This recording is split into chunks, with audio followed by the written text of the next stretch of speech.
obubaka bwatadde ku mukutu gwe ogwa X mukulembeze wa ggwanga Uganda abadde amaze okutuuka mu ggwanga erya South Sudan ku bugenyi nga yayitiddwa mukulembeze w'eggwanga erya South Sudan Salva Kiir okusobola okumunnyonnyola ku bigenda mu maaso mu ggwanga lyabwe erya South Sudan. Olunaku lw'eggulo nakunnyonnyodde ku mbeera eri mu South Sudan n'ebintu nga bwe bigenda mu maaso n'okubeera nti bifaanana bukyanga Riek Machar akwatibwa n'aggalirwa Riek Machar yaggalirwa in fact mu house arrest nga bagamba nti bakyamunoonyerezaako.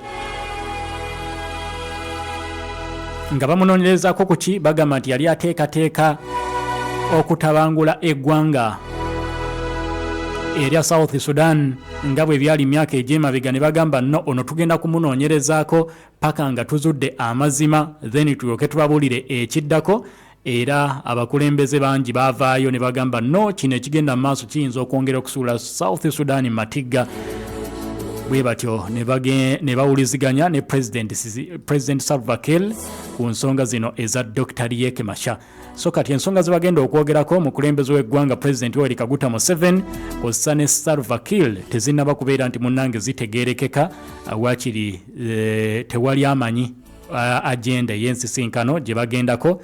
Bati tusuubira nti zijja kuvaamu ekibala n'okwongera okunyweza enkolagana wakati w'amawanga gombi kw'ossa n'okulaba nti bafuna resolution ennene ku busambattuko obubindabinda mu ggwanga erya South Sudan.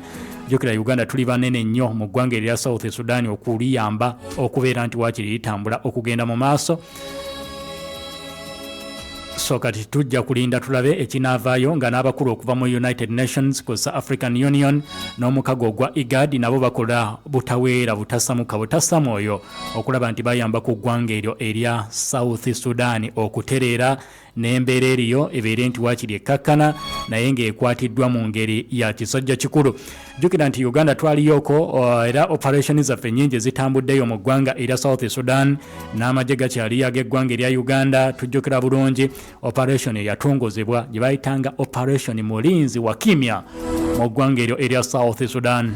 So kati omukulembeze w'eggwanga ali eyo okwogerako ne president w'eggwanga erya South Sudan Salva Kiir obaolyawo ku agenda etanaba kubeera nti etegeerekeka.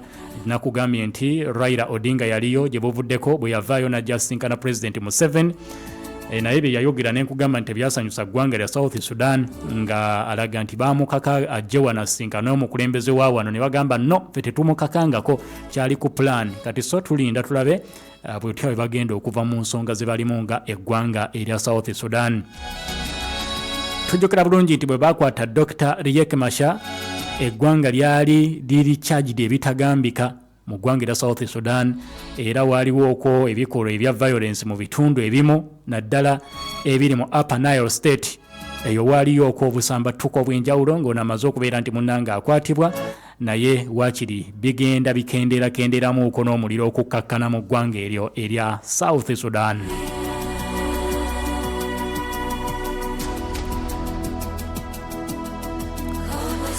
Mu ngeri y'emu nga tuvudde ku nsonga za South Sudan update zenkuwadde of course tugenda kugendako mu ggwanga erya Lesotho. Donald Trump atabuse. Donald Trump ayongedde okutabukira ddala. Waliwo tariff oba emisolo gye yatadde ku mawanga ebyamaguzi ebiva mu mawanga ag'enjawulo okuyingira eggwanga erya America.